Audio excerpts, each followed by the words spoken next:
Dear students, मैं अखिलेश शर्मा आप सबका अपने यूट्यूब चैनल ए शर्मा एकेडमी पर स्वागत करता हूँ। आज हम बात करेंगे सन 1992। सन 1992 में 3 व्यक्तियों को भारत रत्न दिया गया था। First one Maulana Abul Kalam Azad, second one JRD Tata, third one Satyajit Ray. पहले हम बात करते हैं मौलाना अबुल कलाम आज़ाद के बारे में।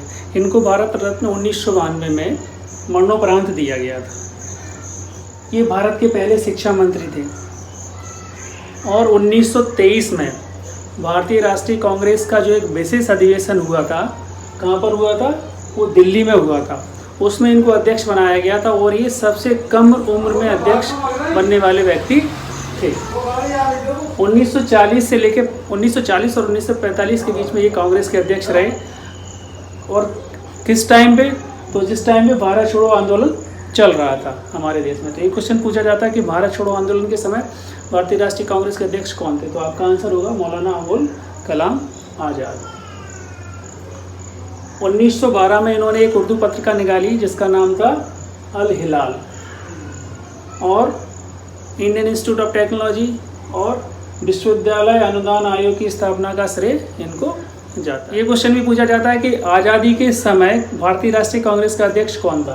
तो उस कंडीशन में आपका आंसर होगा आचार्य JB कृपलानी। तो ये कुछ इंपॉर्टेंट पॉइंट्स हैं मौलाना अबुल कलाम आज़ाद से रिलेटेड जिनको याद रखना है।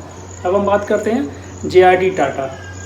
इनको भी 1992 में भारत रत्न दिया गया और 1932 में इन्होंने भारत की पहली वाणिज्यिक एयरलाइंस की शुरुआत की जिसका नाम था टाटा एयरलाइंस, और वही एयरलाइंस बाद में 1946 में जाके राष्ट्रीय एयरलाइंस एयर इंडिया बन गई।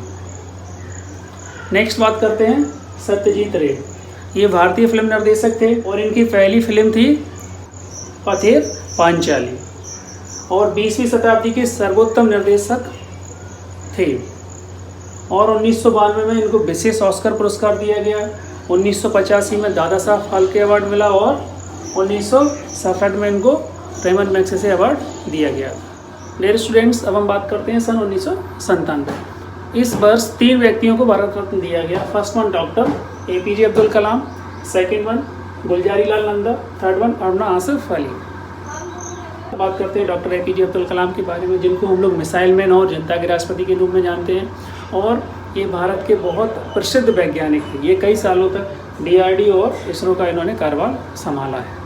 ये भारत के 11वें राष्ट्रपति थे जो 2002 में इलेक्ट हुए थे, और ये BJP और कांग्रेस दोनों के सपोर्ट से इलेक्ट हुए थे। इनका जन्म 15 अक्टूबर 1931 में धनुषकोडी एक गांव है जो कहाँ पर है? रामेश्वरम, तमिलनाडु में है। डॉक्टर APJ अब्दुल कलाम ने कुछ बुक्स लिखी हैं जिनमें से कुछ इम्पोर्टेंट है, जैसे कि इंडिया 2020, विंग्स ऑफ फायर या अग्नि की उड़ान, ये उनकी आत्मकथा है।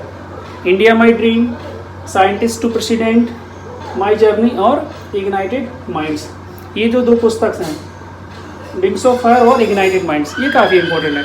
कई सारे एग्जाम्स में पूछी जाती हैं, पूछी जा सकती हैं। और इनका निधन 27 जुलाई 2015 को भारतीय प्रबंधन संस्थान शिलोंग में हुआ था, जहाँ पर ये व्याख्यान दे रहे थे। व्याख्यान किसके ऊपर दे रहे थे? रहने योग्य ग्रह के ऊपर। सेकंड गुलजारी लाल नंदा, इनको भारत रत्न मरणोपरांत दिया गया और ये भारत के 2 बार कार्यवाहक प्रधानमंत्री बनाए गए। फर्स्ट 1964 में और सेकंड बार 1966 में।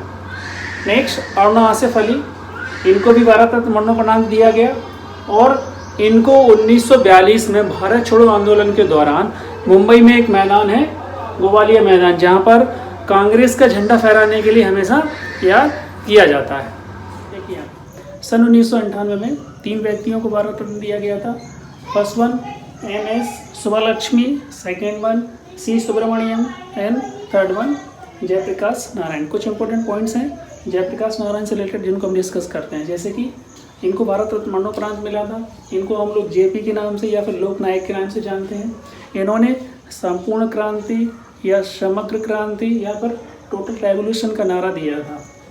उनको मैग्सेसे अवार्ड मिला है और ये स्वतंत्रता सेनानी थे। स्वतंत्रता के पश्चात इन्होंने सोशलिस्ट पार्टी ज्वाइन कर ली, लेकिन उसको भी इन्होंने राजनीति छोड़कर उसके बाद ये आचार्य विनोबा भावे के साथ उनका भूदान और सर्वोदय आंदोलन स्वीकार कर लिया था। सन 1999 में 3 व्यक्तियों को भारत रत्न दिया गया था। First one Pandit Ravishankar, second one professor अमृत सेन और थर्ड वन गोपीनाथ बरदोलाई। इनको मरणोपरांत मिला था। अमृत सेन को 1998 में नोबेल प्राइज भी मिला है। किस क्षेत्र में? अर्थशास्त्र के क्षेत्र में मिला है। नेक्स्ट 2001 में सिर्फ 2 व्यक्तियों को भारत रत्न दिया गया। First one Lata Mangeshkar, second one उस्ताद बिस्मिल्लाह खां। ये शहनाई वादक थे। लता मंगेशकर के बारे में कुछ हम इम्पोर्टेंट पॉइंट डिस्कस करते हैं, जैसे कि इनका जन्म इंदौर में हुआ था और इनको सन 1989 में दादा साहब फाल्के पुरस्कार भी मिला है। इनके कुछ अन्य नाम भी हैं जिन्हें हम जानते हैं, जैसे कि राष्ट्र की आवाज़, भारत कोकिला, स्वर सामग्री और यह एक प्लेबैक सिंगर हैं। सन 2008 में सिर्फ भीमसेन जोशी को भारत रत्न दिया गया था। इनको भारत रत्न कला के क्षेत्र में मिला था और ये शास्त्रीय संगीत में हिंदुस्तानी संगीत शैली के गायक थे। 2014 की अगर हम बात करें तो 2014 में भी 2 व्यक्तियों को भारत रत्न दिया गया। फर्स्ट वन सचिन तेंदुलकर और सेकंड वन चिंतामणि नगेशा रामचंद्र राव। ये तीसरे वैज्ञानिक हैं आफ्टर सीवी रमन और डॉक्टर एपीजे अब्दुल कलाम के बाद जिनको भारत रत्न दिया गया है, और ये एक भारतीय रासायनिक हैं या साइंटिस्ट हैं।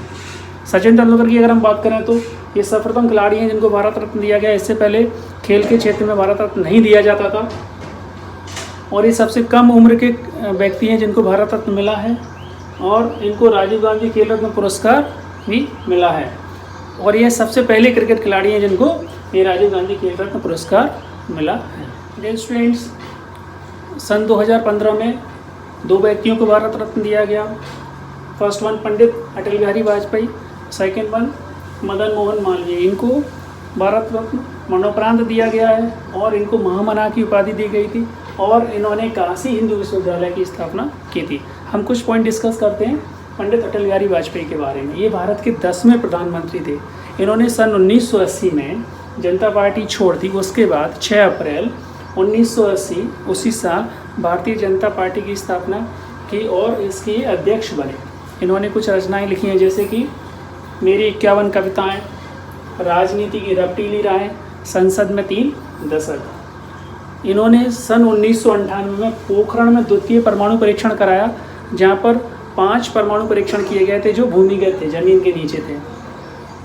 और इन्होंने सन 2001 में स्वर्णिम चतुर्भुज परियोजना स्टार्ट की, जिसके अंतर्गत देश के 4 प्रमुख शहरों दिल्ली, मुंबई, कोलकाता और चेन्नई इनको जोड़ा जाना था, जो परियोजना सन 2012 में पूर्ण हुई है।